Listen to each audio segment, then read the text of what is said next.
తండ్రి అయిన దేవుని ప్రభువైన యేసుక్రీస్తు నుండి కృపయు సమాధానములు మీకు కలుగును గాక. అమ్మాయి దయచేసి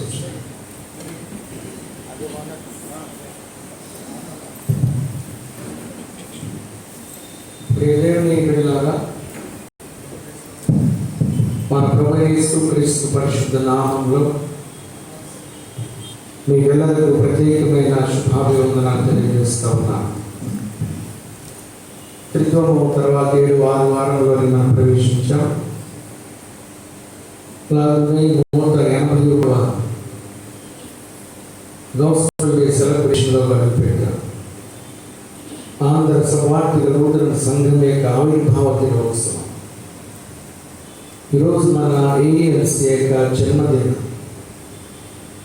181వ జన్మదినంలోనికి అడుగుపెట్టిన శుభదినంలో ప్రత్యేకంగా సెయింట్ మ్యాథ్యూస్ ఈస్ట్ ప్యారిష్ పక్షంగా మీకు అందరికీ ప్రత్యేకమైన శుభాలు తెలియజేస్తూ ఉన్నారు.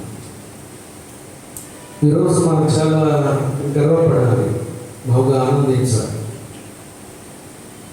ఏఎల్సీ సంఘమంతా ఆనందిస్తే ఒక అయితే ఈ ఆరాధనలో పాల్గొన్న మనం మరింతగా రెట్టింపు ఆనందం మనకు కావాలి. ఎందుకో మీకు తెలుసు, doctor John Christian Frederick Heyer గారు, ఫాదర్ హైయర్ గారు వారు అడుగుపెట్టిన స్థలం ఈస్ట్ ప్యారిష్. వారి ప్రాంగణంలో ఉన్నారు. ఈ ప్రాంగణంలో ఉన్న వారు కొన్ని దినాలు కొంతకాలం గడపడం జరిగింది, సువార్త అందించడం జరిగింది, సంఘాన్ని స్థాపించడం జరిగింది. వారు కూర్చున్న కుర్చీ ఈరోజు అపోల్డింగ్ చేయి మన మందిరంలో ఉండటం జరిగింది. వారి యొక్క సమాధి నమూనా ఈ స్థలంలో ఉండటం జరిగింది. ఇవన్నీ కూడా ఈరోజు ఈ గుంటూరు పట్టణంలో నుండి సెయింట్ మ్యాథ్యూస్ ఈస్ట్ ప్యారిష్ సంఘ సభ్యులు ఎంతో ధన్యులు, దీవించబడిన వారు. ప్రార్థన చేసుకున్న దైవర్తమానం కొరకై తలలో వచ్చి కంట వస్తున్నా. అత్యంత మహోన్నతుడు మహాఘనుడమైన ప్రభువు, నీ ఘనమైన శ్రేష్టమైన పరిశుద్ధ నామానికి ఎనలేని స్తుతులు స్తోత్రాలు చెల్లిస్తున్నాం. ప్రభు ఇతర ఆరాధనలో పాటల ద్వారా, వాక్య పఠనముల ద్వారా నేను ఘనపరిచాడు. ఈ సమయంలో దివ్య వాక్యమును ధ్యానించుచుండగా అయోగ్యుడైనా నన్ను నిలబెట్టిన సమయాన్ని స్తోత్రాలు. నా నోటి మాటలు మన హృదయ జ్ఞానములు నీ దృష్టికి అంగీకారముగా మా పిల్లలకు దీర్ఘంగా నడిపించి మహిమ పొందుమని యేసు పరిశుద్ధ నామమున ప్రార్థించి వేడుకొనుచున్నాము తండ్రి. అమ్మాయి ప్రేమ బిడ్డలారా, ఈరోజు మొట్టమొదటిగా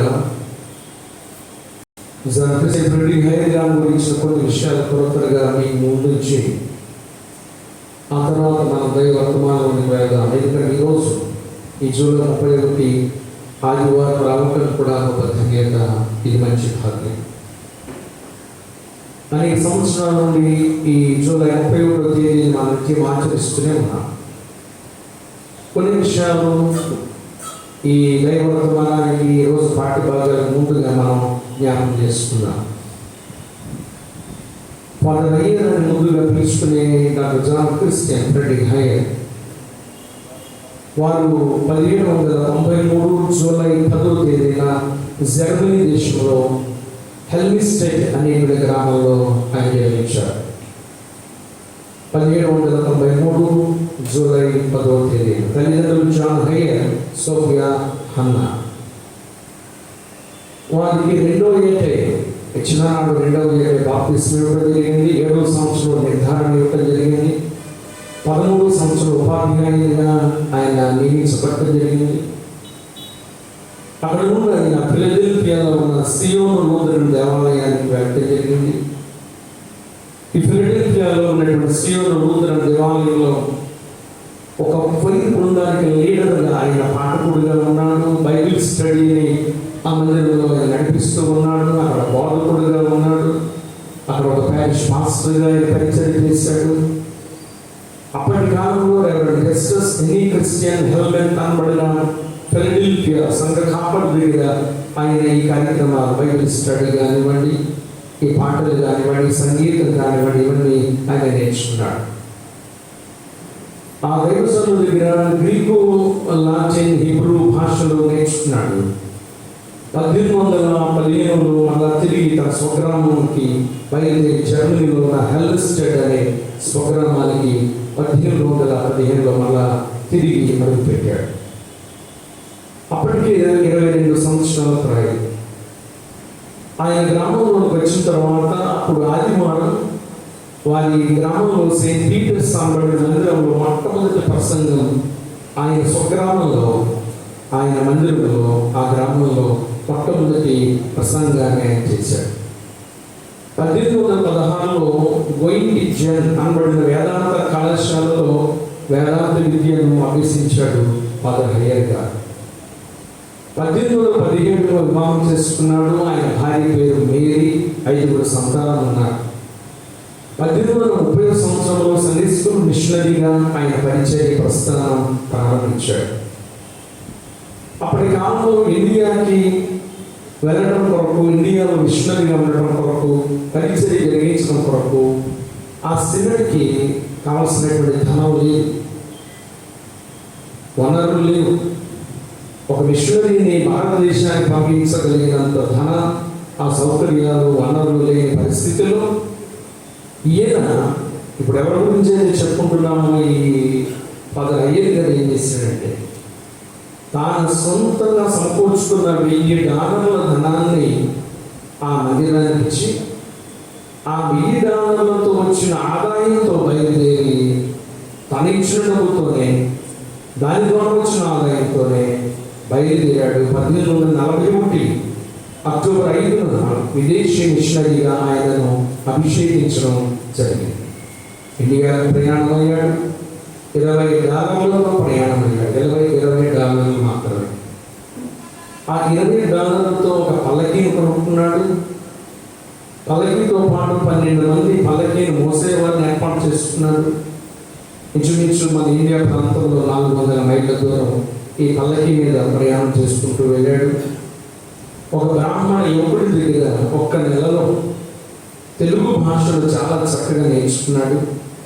1842లో జూన్ 12న నెల్లూరు ప్రాంతానికి వచ్చి తెలుగు బ్యాప్టిస్ట్ చర్చ్లో మొట్టమొదటి ప్రసంగం, మన ఇండియాలో తెలుగు బ్యాప్టిస్ట్ చర్చ్లో ఆయన నెల్లూరులో 1842 జూన్ 12న ప్రసంగం చేయడం జరిగింది.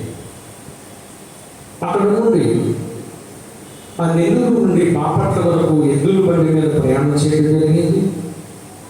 చాలాసార్లు మనం విన్నాం. 2 తాటి చెట్ల మధ్య ఆయన తన పల్లకీని కట్టుకుని రాత్రి సమయాల్లో విశ్రమించేవాడు. పగలు మళ్ళా ప్రయాణమై ఆయన సుదూర ప్రాంతాల పరిచర్యలో ముందుకు కొనసాగుతూ ఉండేవాడు. సామెతల గ్రంథం 10వ అధ్యాయం 7వ వచనంలో ఒక మాట ఉంది, మనందరికీ తెలుసు. నీతిమంతుని జ్ఞాపకం చేసుకుంటా ఆశీర్వాదకరం. కానీ ఈరోజు ఈ మాటలు వింటున్న వారికి, ధ్యానం చేస్తున్న మనకి ఎంతో దీవెనకరం, ఎంతో ఆశీర్వాదకరం. నేను ముందుగానే ఈ మాట జ్ఞాపకం చేశాను. 181 సంవత్సరాల క్రితం, అంటే 1842 జూలై 31వ తేదీన తెలుగు ప్రజలకు తొలి క్రైస్తవ మిషనరీగా గుంటూరులో అడుగుపెట్టాడు. ఆయన ఎక్కడో జర్మనీలో జన్మించి అమెరికాలో వేదాంత విద్యను అభ్యసించి, అమెరికా ఫిలడెల్ఫియాలో ఆ ప్రాంతంలో పాస్టర్గా పనిచేసి, అమెరికన్ లూథరన్ సంఘటన వచ్చిన ఇండియాకు వచ్చిన మొట్టమొదటి మిషనరీ ఫాదర్ క్రిస్టియన్ హయ్యర్. ఆయన మాతృభాష జర్మనీ. మన ముందే చెప్పుకున్న మాతృభాష జర్మనీ. అంత మాత్రమే కాకుండా 7 ఇతర భాషలు కూడా ఆయన నేర్చుకున్నాడు. ఫ్రెంచ్ భాష, ఇంగ్లీషు భాష, గ్రీక్ భాష, లాటిన్ భాష, సంస్కృతం, తెలుగు 7 భాషలు. జర్మనీ భాషతో పాటు మరి ఇతర 7 భాషలు French, English, Hebrew, Greek, Latin, సంస్కృతం, తెలుగు, జర్మనీ. ఇన్ని భాషలు ఆయన నేర్చుకున్నాడు. బైబిల్ని లోతుగా అధ్యయనం చేయడానికి ఇవన్నీ నేర్చుకున్నాడు. బలంగా సువార్త ప్రకటించడానికి ఇవన్నీ నేర్చుకున్నాడు. చాలా శ్రమలకు వచ్చాడు, శ్రద్ధతో నేర్చుకున్నాడు. ఆయన గుంటూరులో అడుగు పెట్టాడు. చుట్టుపక్కల ప్రాంతాల్లో ప్రాథమిక విద్యా పాఠశాలను ఆయన స్థాపించాడు. ఇంగ్లీషు తెలుగు పాఠశాలను స్థాపించడం జరిగింది. ఆ తదుపరి ఆయన స్థాపించిన ప్రాథమిక పాఠశాల 1885 సంవత్సరంలో అదే ప్రాథమిక పాఠశాల ఇప్పటి ఆంధ్ర క్రిస్టియన్ కాలేజ్. ఒకప్పుడు ఆయన స్థాపించిన ప్రాథమిక పాఠశాల ఆంధ్ర క్రైస్తవ కళాశాలగా తీర్చిదిద్దబడింది అనే విషయాన్ని సగర్వంగా ఈరోజు మనం చెప్పక తప్పదు. దీని అభివృద్ధి చెంది ఎస్సీ కాలేజ్ అనబడింది. ఈరోజు మన ఆంధ్ర సువార్త యోధుల సంఘానికి మణిమకుటంగా అనేక మందికి విద్యాబోధన నేర్పించిన ఒక చక్కని పాఠశాలగా, ప్రాథమిక పాఠశాల నుండి కళాశాల స్థాయికి అది అభివృద్ధి చెందిందనడంలో మనముగా సంతోషించాలి. ఫాదర్ అయ్యర్ గారు మొదటి మిషనరీ యాత్రలో ప్రజల ఆరోగ్యాల గురించి, వారు పడే అవస్థల గురించి, వారు కట్టే వ్యాధుల గురించి, కలరా వ్యాధి చేత, ఇంకా రకరకాలైన మలేరియా వ్యాధి చేత అనేక మంది మరణిస్తున్నటువంటి అవస్థలను చూసినటువంటి ఏం చేశాడంటే మళ్ళా తిరిగి ప్రయాణమై అమెరికా దేశానికి మళ్ళా ఆయన వెళ్ళాడు. ఎందుకు వెళ్ళాడంటే ఈ రకరకాల వ్యాధుల చేత, రోగాల చేత భారతదేశంలో గుంటూరు ప్రాంతంలో అనేక మంది వ్యాధుల చేత మరణిస్తున్నారు. అందుకని జాన్స్ హిప్సన్స్ యూనివర్సిటీకి వెళ్ళాడు. అమెరికా దేశంలో జాన్స్ హిప్సన్ యూనివర్సిటీకి 54వ సంవత్సరంలో ఆ యూనివర్సిటీకి వెళ్ళి వేదాంత విద్యతో పాటు ఆయన వైద్య విద్యను, మెమరీ డిగ్రీని, వైద్య పట్టాను సంపాదించుకున్నాడు 54వ సంవత్సరంలో. గమనించండి, ఆయన వైద్య సేవలో వైద్య పట్టాను తీసుకుని 54వ సంవత్సరంలో అమెరికా నుండి మళ్ళీ తిరిగి ఇండియాకు వచ్చేసాడు. ఇండియాకు వచ్చిన తర్వాత మళ్ళా ఒక ప్రక్క దేవుడు సువార్త ప్రకటిస్తున్నాడు, మరొక ప్రక్క మెడికల్ మిషనరీగా కూడా కొన్ని సంవత్సరాలు ఆయన పరిచర్య చేసి, మెడికల్ మిషనరీ పరిచర్య ఫుల్ టర్మ్ ఈ పరిచర్య ఎవరికి అప్పగించేశారంటే అప్పటి కాలంలో డాక్టర్ అన్నా శరణ కుగ్లర్ గారికి ఫుల్ టైం వైద్య పరిచర్య అప్పగించాడు. అందుకనే 1885లో గుంటూరులో ప్రారంభించబడిన ఆరోగ్య సంస్థ అదే కుగ్లర్ హాస్పిటల్ 1885 ఫాదర్ హేర్ గారి ద్వారా. ఈ విధంగా స్వార్థ సేవ, వైద్య సేవ అనేక మందికి అందించినటువంటి మహాగరుడు, మహోన్నతుడు.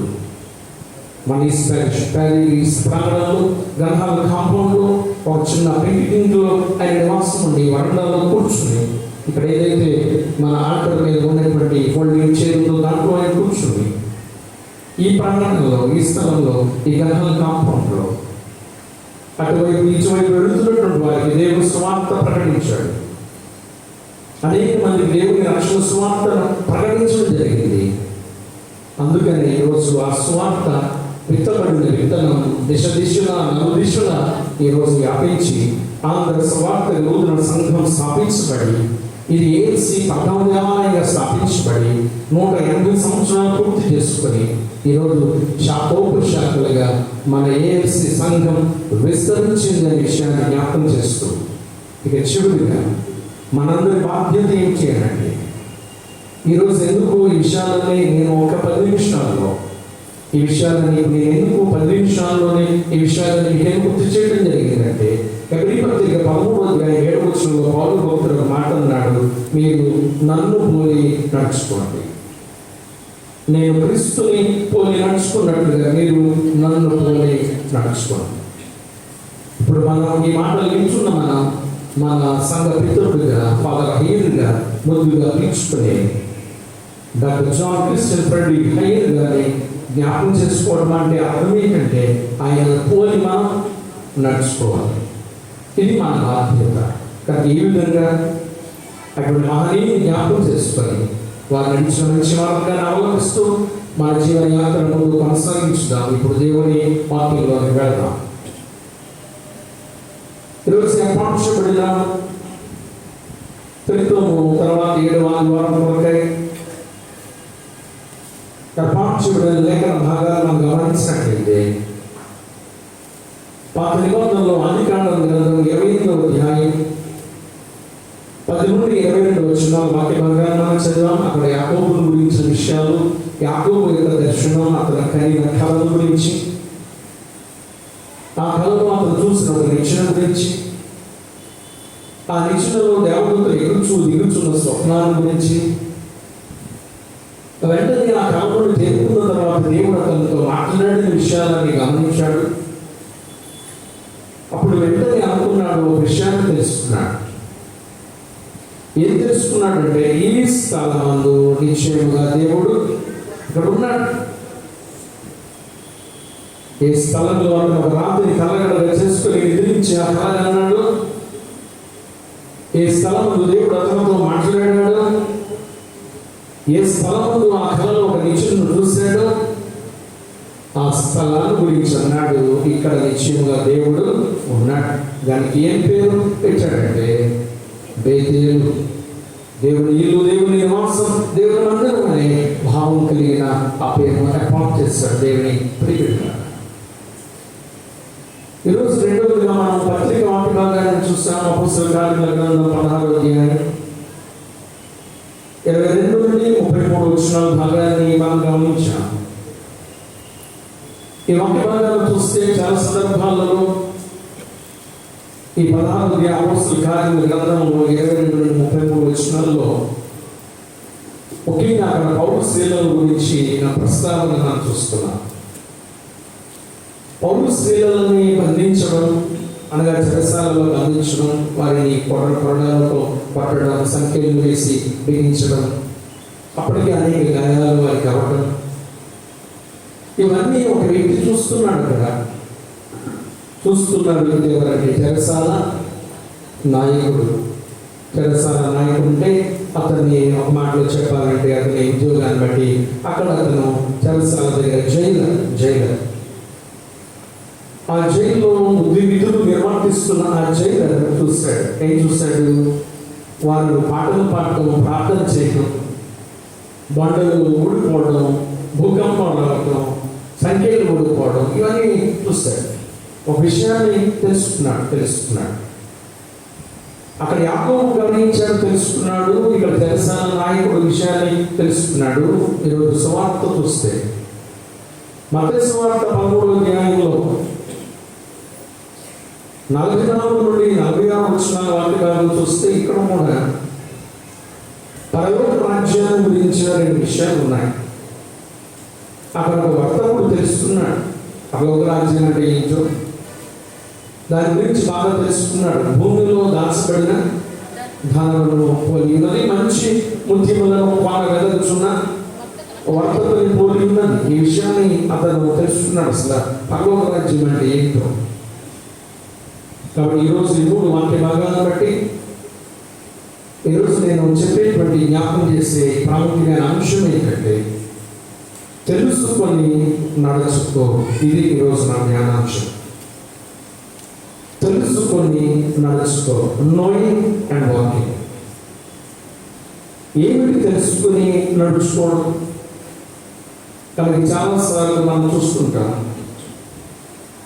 ఎదుటి వాళ్ళు ఏదైనా ఒక విషయాన్ని చెప్తున్నప్పుడు చాలామంది అంటారు, నాకు తెలుసులే, నువ్వు చెప్పకండి. తల్లిదండ్రులు పిల్లలకు చెప్తున్నప్పుడు కానివ్వండి,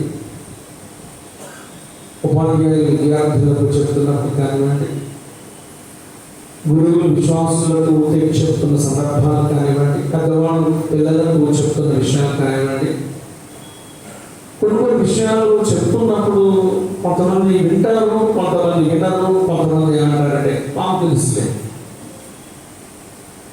కానీ ఈరోజు వాక్య భాగం మనం గమనించాలి. చెప్తున్నప్పుడు వినాలి, తెలుసుకోవాలి, గ్రహించాలి.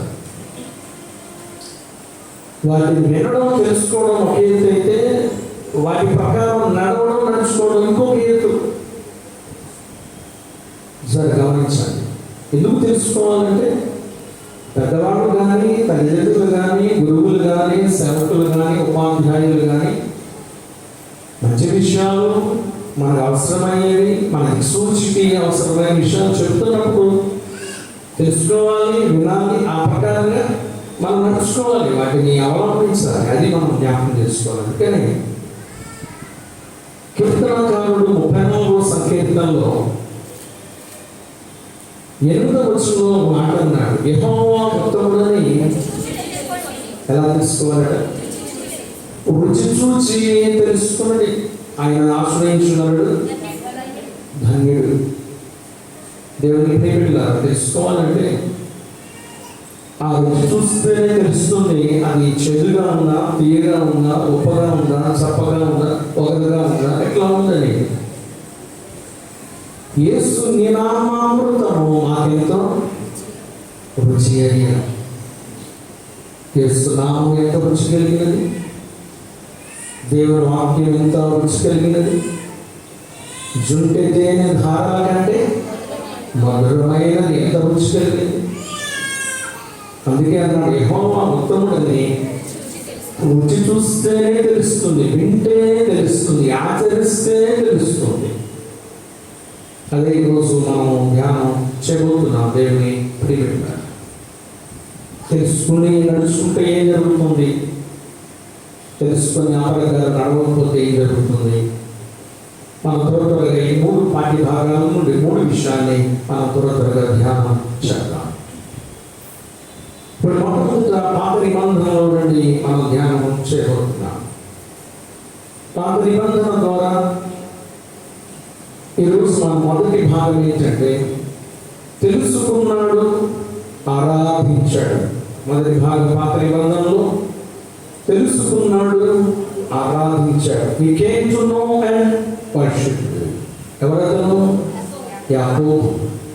ఈరోజు మన మొదటి భాగం యాదికాండ గ్రంథం 28వ అధ్యాయంలో 16 వచనాలు ఒకసారి చదువుకుందాం. యాకోబు నిద్రలేసి నిశ్చయముగా యెహోవా ఈ స్థలమందు ఉన్నాడు, ఇది నాకు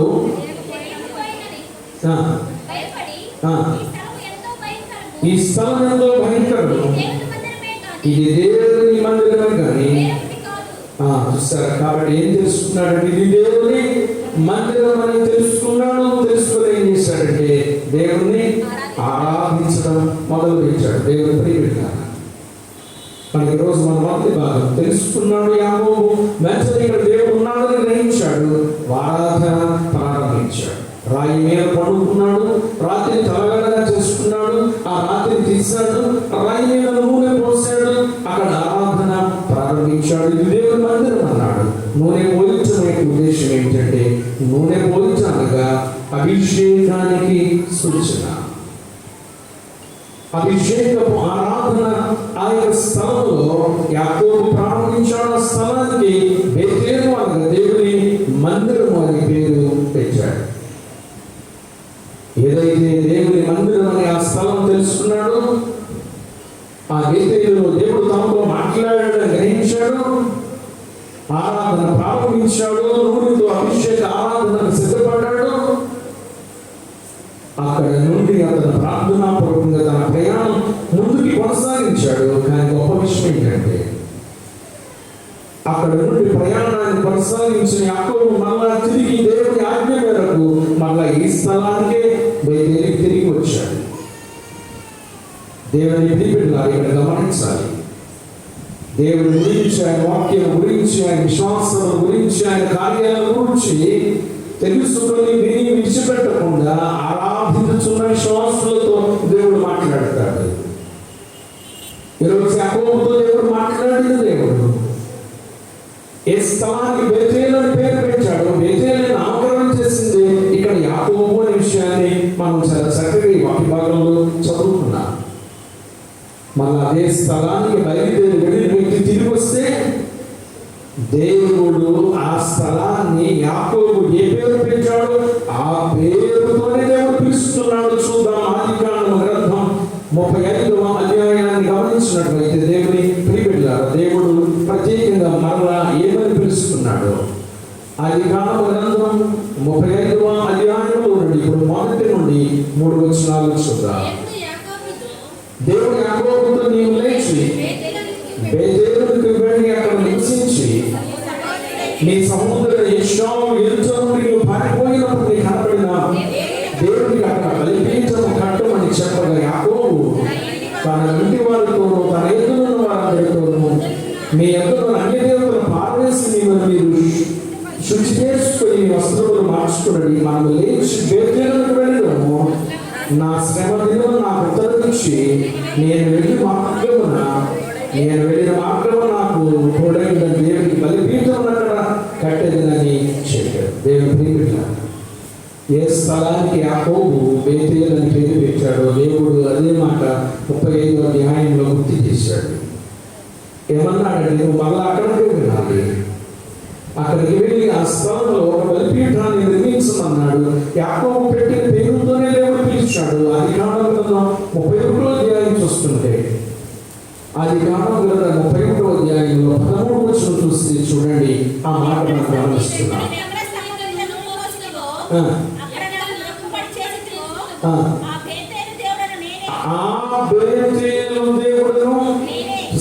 దేవుడు ఏమన్నాడు? యాకోబు ఈ స్థలానికి బేతేలు అని పేరు పెట్టి ఆరాధన ప్రారంభించాడు. ఆ స్థలానికి తిరిగి వెళ్ళమని చెబుతూ అది కాలం 31వ అధ్యాయం 13వ వచనంలో దేవుడు ఏమన్నాడంటే ఆ బేతేలు దేవుడును నేనే. దేవుడి మీద ఆధారపడి దేవుణ్ణి ఆనుకొని గడిచిన కాలంలో మనం చదువుకున్నాం. యాకోబుని దేవుడు తొడగూపి వసరి పోయేలాగా కొట్టినా కూడా ఏం చేశారంటే దేవుణ్ణి పట్టుకున్నాడు. దేవాలను కొట్టినా నిన్నే పట్టుకుంటాడు. ఇది యాకోబు యొక్క విశ్వాసం. దేవుడు గ్రహించాడు. నీవు కొట్టినా నిన్నే పట్టుకుంటాను దేవా అన్నాడు. అందుకే యాకోబుని దేవుడు ఇశ్మాయేలుగా మార్చాడు. నీవు నన్ను ఆశీర్వదిస్తేనే కానీ నేను నిన్ను విడిచిపెట్టాను. దేవుడికి పెట్టాను. దేవా నీవు నన్ను కొట్టినా పర్వాలేదు, నీవు నన్ను చంపినా పర్వాలేదు, నీవు నన్ను ఏం చేసినా పర్వాలేదు, నేను మాత్రం నిన్ను విడిచిపెట్టి ఆశీర్వదిస్తేనే కానీ నేను నిన్ను పొందిపోను. కనుక దేవుడే అన్నాడు బేతేలు దేవుడును నేనే. దేవుని ప్రియులారా, మొదటి ఈ భాగాన్ని గమనించుకుందాం. ఇప్పటి వరకు అన్ని మాటలను బట్టి ఈ ఆదికాండ గ్రంథంలో పాత నిబంధనలు యాకోబు తెలుసుకున్నాడు. ఆ స్థలంలో దేవుడు ఉన్నాడని తెలుసుకున్నాడు. తెలుసుకొని ఏదో చూసి వెళ్ళిపోలేదు కానీ ఆరాధన ప్రారంభించాడు. కనుక యాకోబు ద్వారా మనం గ్రహించిన గొప్ప విషయం. అందుకే దేవుడు ఆ పేరుతోనే నేను బేతేలు దేవుడు నన్ను పిలువబడుతున్నాడు. రెండో విషయాన్ని చూద్దాం. ఈరోజు ఏర్పాటుబడిన స్వార్థ వాక్య భాగంలోకి వెళ్దాం. స్వార్థ పాఠ్య భాగంలో పరిశుద్ధమైన మత్తయి సువార్త 13వ అధ్యాయం గమనిస్తే ఈ 13వ అధ్యాయంలో ఇక్కడ ఎవరు ఏం తెలుసుకున్నారు, ఏం సంపాదించుకున్నారు అనే విషయాన్ని రెండవదిగా మనం గమనించబోతున్నాం. 44వ వచనం నుండి పరలోక రాజ్యము పొలంలో దాచబడిన ధనమును పోలి ఉన్నది. ఒక మనుష్యుడు దాన్ని కనుగొని దాచిపెట్టి అది దొరికిన సంతోషంతో వెళ్ళి తనకు కలిగిన దాన్ని అమ్మి ఆ ఫలమును కొనును. మరియు పరలోక రాజ్యము మంచి ముత్యములను వెదజుచున్న వర్తకుని పోలి ఉన్నది. అతడు అమూల్యమైన ఒక ముత్యమును కనుగొని పోయి తనకు కలిగిన దాన్ని అమ్మి దాన్ని కొనును. రెండవదిగా మనం చూస్తే ఇక్కడ ఒక వర్తకుని గురించి ఈ విషయాలు రాయబడ్డాయి. దేవుని ప్రియబిడ్డలారా, కానీ ఇక్కడ తెలుసుకున్నాడు. ఏం తెలుసుకున్నాడంటే ఆ దాచబడిన ఆ భూమిలో ఉన్న ధనాన్ని గురించి, మంచి ముత్యాల గురించి గ్రహించాడు. అయితే ఏం సంపాదించుకున్నాడంటే రెండో విషయం తెలుసుకున్నాడు, సంపాదించుకున్నాడు. మన రెండవ ప్రాముఖ్యమైన భాగం ఏం సంపాదించుకున్నాడు ఇప్పుడు మన ధ్యానం చెబుతున్నాం. ఈ came to know and gain. తెలుసుకున్నాడు, బాగానే ఉంది. దేవుని రాజ్యం ఎలాంటిదని తెలుసుకున్నాడు. తెలుసుకొని ఊరుకోలేదు. దేవుని ప్రియులారా, దాన్ని సంపాదించుకున్నాడు. పరలోక రాజ్యం గురించి తెలుసుకున్నాడు. దేవుని రాజ్యాల గురించి తెలుసుకొని దానిని సంపాదించుకున్నాడు. యేసు ప్రభువు చెప్పిన రెండు ఉపమాన భావాలు కూడా ఇక్కడ ఒకటే. మొదటి ఉపమానంలో ఏముందంటే దాచబడిన ధనం. ఆ కాలంలో పాలస్తీనాలో ఉన్న ప్రజలు వారి ధనాన్ని ఎక్కువగా భూమిలోనే దాచిపెట్టుకునేవారు. ఎందుకంటే ఆ దినాల్లో బ్యాంక్స్ లేవు, లాకర్స్ లేవు, ఖజానా లేదు. సరే, అటువంటి కాలంలో భూమిలోనే వారి ధనాన్ని క్షేమంగా దాచుకోవడం అప్పటి కాలంలో పడుకునేటువంటి ఆనవాయితీ. మత్తయి సువార్త 25వ అధ్యాయంలో యేసు ప్రభు ఒక ఉపమానాన్ని చెప్పారు. ఒక మనుషుడికి 5 తలాంతులు, ఇంకొకరికి 2 తలాంతులు, ఇంకొకరికి 1 తలాంతు ఇచ్చాడు. 5 తీసుకున్నవాడు మరి 5 సంపాదించాడు, 2 తీసుకున్నవాడు మరి 2 సంపాదించాడు. కానీ 1 తలాంతు తీసుకున్నవాడు ఏం చేశాడు? 25వ అధ్యాయం 25వ వచనంలో ఉంది.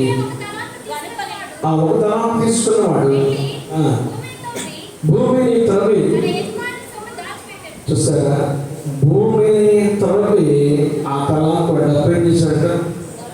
ఆ భూమిలో దాచిపెట్టేశాడు. దేవుని ప్రియబిడ్డలారా, అందుకే పరలోక రాజ్యాన్ని గురించి మొదలు చెప్పిన ఉపమానం అదే, దాచబడిన ధనం. ఒక పొలంలో దాచబడిన ధనాన్ని పోలి ఉన్నది. అందుకే అన్నాడు, ఇంతకుముందు చెప్పినట్టుగా ఆ కాలంలో యుద్ధాలు తరచుగా జరుగుతుండేవి. శత్రు సైన్యాలు ముట్టడి చేస్తూ ఉండేవారు. అందును బట్టి ఆ పాలస్తీనా దేశంలో భూమిలో దాచుకోవడం వారికి తరచుగా జరుగుతుండే విషయం. అందుకని ఈ మత్తయి సువార్తలో కూడా ఈ విషయాన్ని మనం చదువుకున్నాం. ఈ వచనంలో ముఖ్యమైనటువంటి ఈ విషయాన్ని యేసు ప్రభు ఏం చెప్పారంటే, తనకు ఉన్నదంతా వెచ్చించాడు దాన్ని పొందడానికి. ఏం పొందడానికి? ఆ దాచబడిన ధనంతో కూడిన పొలాన్ని, మంచి ముత్యాన్ని కొనడానికి సిద్ధపాటు కలిగి ఉన్నాడు దేవుని ప్రియబిడ్డ. తనకు ఉన్నదంతా వెచ్చించి, కాబట్టి తను తెలుసుకున్నాడు ఇక్కడ ఇది పరలోక రాజ్యానికి సూచనగా ఉందని. అది సంపాదించుకోవడానికి, దేవుడి రాజ్యంలో ప్రవేశించడానికి, దేవుడి రాజ్యం పొందుకోవడానికి ఇక్కడ గమనించవలసిన ముఖ్య విషయం ఏంటంటే, మనకి ఇష్టమైనవి విడిచిపెట్టుకోవాలి. మనకిష్టమైనవి విడిచి దేవుడికి ఇష్టమైనవి చేపట్టాలి. ఇదే సంపాదించుకోవడం. ఆ రోజు ఆ వ్యక్తి తెలుసుకున్న విషయం కూడా అదే.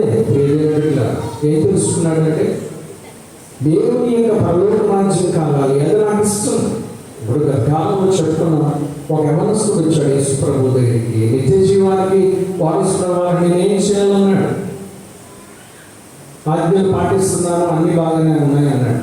యేసు ప్రభు అన్నాడు, నీకు ఒక్కటి కొద్దిగా ఉంది, అన్ని చేస్తే లాభం, ఇంకా ఒక్కటి కొద్దిగా ఉంది, ఆ ఒక్కటి నువ్వు చేయలేగా అన్నాడు యేసు ప్రభు. మరి వారు చేశాక చేయలేదు. ఏం చెప్పాడు యేసు ప్రభు? నీ ఆస్తిని అమ్మి పేదలకు ఇచ్చి అప్పుడు నన్ను వెంబడించమయ్యా అన్నాడు.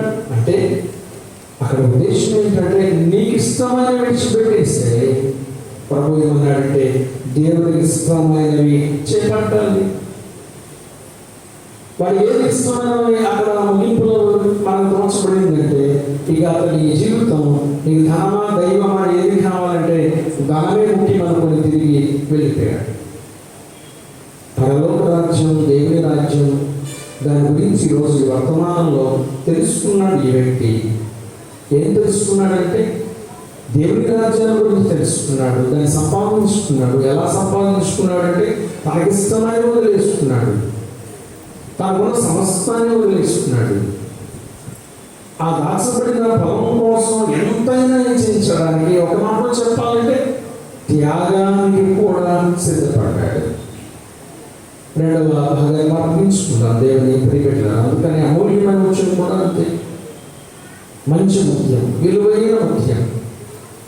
ఆ ముత్యాన్ని సంపాదించుకోవాలంటే, దేవుని రాజ్యం కోసం మనం వెతకాలంటే, ఇక్కడ కూడా అదే జరిగింది. సమస్తాన్ని వెచ్చించి అది మంచి ముత్యాన్ని సంపాదించుకున్నాడు. అందుకే పౌలు భక్తుడు ఫిలిప్పీయులకు రాసిన పత్రిక 3వ అధ్యాయం 9వ వచనంలో ఆ భాగంలో ఏమన్నాడంటే, క్రీస్తుని సంపాదించుకో. అంతే, చాలు.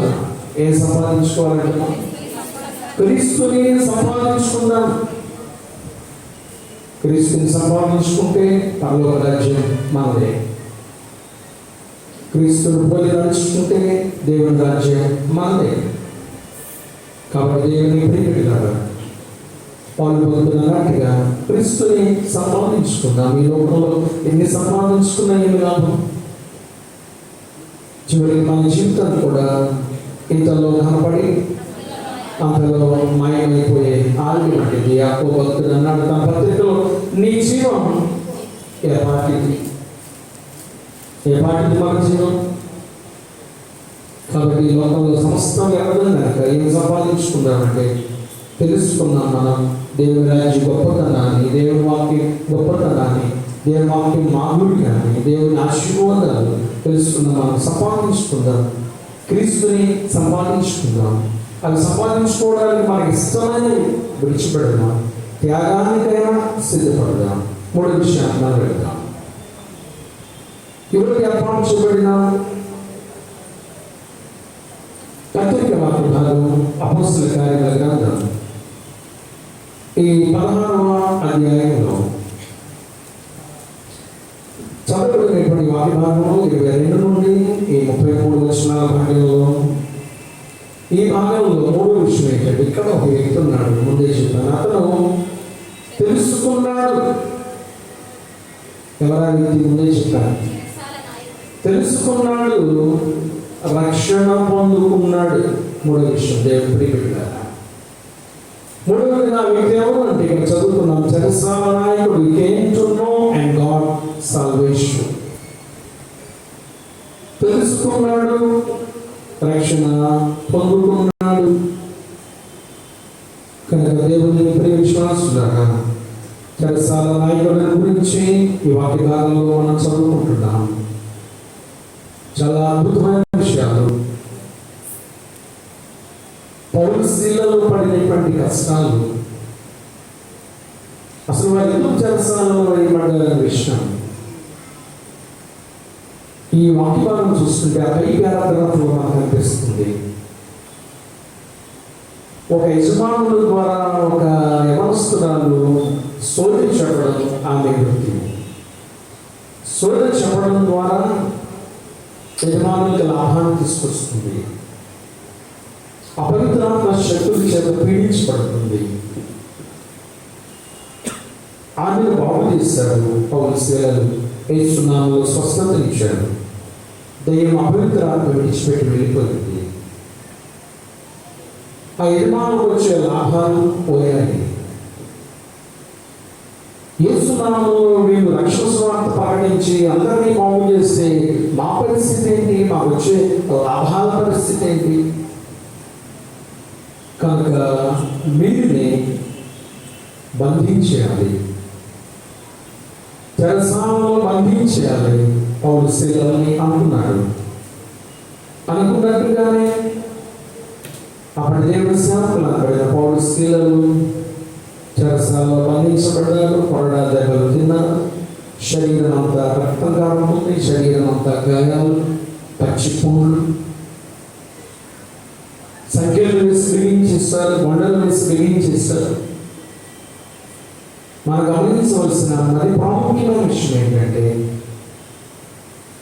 వారిని ఏ చెరసాలలో వేశారు అనేది చాలా ప్రాముఖ్యమైన విషయం. దేవుని ప్రియబిడ్డలారా, 24-23 నుంచి చూడండి. వారు చాలా దెబ్బలు కొట్టి వారిని చెరసాలలో వేసి భద్రంగా కనిపెట్టవాలని చెరసాల నాయకునికి ఆజ్ఞాపించి అతడు అట్టి ఆజ్ఞను పొంది వారిని లోపలి చెరసాలలోనికి త్రోసి, ఒకసారి అక్కడ ఆగుతాం. ఏ చెరసాల అది? Inner prison. చెరసాల వేరు, లోపలి చెరసాల వేరు. ప్రిజన్లో మామూలుగా వచ్చి వెళ్ళే వాళ్ళని జైల్లో ఆ ప్రిజన్లో ఉన్నవాళ్ళు చూడవచ్చు. కానీ ఇక్కడ ఎవరు ఉన్నారు? వీళ్ళు లోపలి చెరసాలలో ఇన్నర్ ప్రిజన్ వేసేసారు వీళ్ళని. ఈ లోపలి చెరసాలలో గట్టిగా చీకటి, ఏం జరుగుతుందో మనకు తెలియదు. భయంకరమైన కటిక దారిద్ర్యం కలిగిన చీకటి. అప్పటికి వాళ్ళ పరిస్థితి ఎలా ఉందంటే, పైన చదువుతున్నాం కదా, చాలా దెబ్బలు తిన్నాడు. శరీరం అంతా పచ్చిపోడు రక్తం కారుతుంది. ఆ రాత్రి ఆ చీకటిలో, ఆ ఇన్నర్ ప్రిజన్లో, ఆ చీకటి చెరసాలలో, లోపలి చెరసాలలో, ఆ పుండ్ల మీద, ఆ గాయాల మీద దోమలు, క్రిమికీటకాలు, ఒక దోమ వచ్చి కుడితే మనకు తట్టుకోలేదు కదా. బండలు సంఖ్యలతో బిగించేస్తే వాళ్ళని, ఆ గాయాల మీద, దెబ్బల మీద దోమలు, క్రిమికీటకాలు వచ్చి కుడుతుంటే, ఐదు ప్రిజన్లు, లోపలి చెరసాలలో ఎంత వేదన వాళ్ళకి, ఎంత బాధ, ఎంత క్షోభ అనుభవిస్తున్నారు పౌలు శీలల దేవుని పేరట. అయితే గమనించాలి దేవుని పెట్టారు. అయ్యో మాకెందుకు ఈ కష్టాలు వచ్చాయి, మేమేమీ తప్పు చేయలేదే, యేసు నామములో ప్రార్థించి ప్రకటించి సువార్తలందించి స్వస్థతనిస్తే ఇటువంటి దుస్థితి మాకు వచ్చిందాన్ని దేవుని నిందించలేదు, దేవుని దూషించలేదు, దేవుడు దూరం అవ్వలేదు. వారు ఏం చేశారని ఉందంటే ఆ వచనంలో ఉంది. అయితే 20 వచనంలో మధ్యరాత్రి వేళ పౌలు శీలయు దేవునికి ప్రార్థించు కీర్తనలు పాడుచున్నది, ఖైదీలు వెలుచున్నది. దేవుని ప్రేమిట వారి గాయాల్లో నుండి గేయాలు బయటకు వచ్చాయి. మామూలు విషయం కాదు. వారి గాయాల్లో నుండి గేయాలు పంపించాయి, పాటలు పాడటం మొదలుపెట్టారు. చెరసాల ప్రేరణ వర్షం జరుగుతుంది ప్రజల్లో. ఇంతకుముందు యాకోబు తాను మేల్కొన్న స్థలం